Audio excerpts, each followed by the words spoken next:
Assemblée nationale qui remplacera Christine Razanamassou.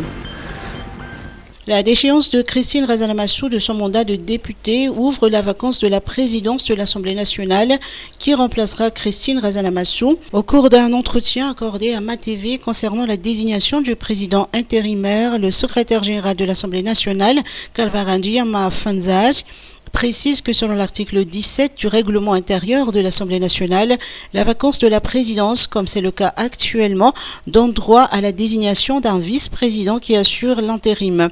Selon le dernier alinéa de l'article 17, cet intérim devrait être assuré par le plus âgé des vice-présidents. Ce poste doit donc logiquement revenir au vice-président représentant la province de Touliage, le député Jean-Jacques Rabinrin. À ce jour, ce dernier n'a pas encore pris fonction. Rappelant que la présidente de l'Assemblée nationale, Christine Razanamassou, a été déchue de son mandat de députée le 28 mars dernier par la Haute Cour constitutionnelle. Elle a rendu volontairement tous les véhicules de fonction mis à sa disposition le lendemain, le 29 mars. Compression du personnel, les explications du DG de Madagascar Airlines. Madagascar Airlines continue de traverser une zone de turbulence. Actuellement, la compagnie a besoin de réduire son effectif pour être plus adaptée à son activité, selon son directeur général, Thierry de Bailleul, à l'occasion d'une conférence de presse. Nous souhaitons effectivement que l'effectif réduise peu à peu. Mais notre intention, c'est de le faire de manière consensuelle. C'est-à-dire que nous savons aujourd'hui qu'il y a des gens qui ont manifesté leur souhait de partir. Eh bien, ceux-là ont fait l'objet d'une proposition de départ volontaire. Donc, par le départ volontaire, petit à petit, je pense qu'on va parvenir à réduire suffisamment l'effectif de manière à ce qu'il corresponde au niveau d'activité qu'on va avoir pour les 2 prochaines années. Voilà. Donc, c'est vraiment quelque chose qui est à la fois très important, parce qu'on a une masse salariale qui est importante pour une compagnie de taille, on a une masse salariale qui est sans doute beaucoup plus élevée que celle qu'on devrait avoir si on construisait la compagnie de zéro aujourd'hui, on ne recruterait pas 800 personnes, on en recruterait moins.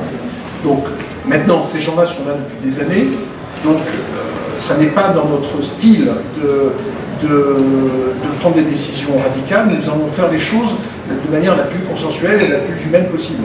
Donc on va faire ça dans le dialogue et dans le respect des personnes. Ça c'est très important. Nous sommes une compagnie de service.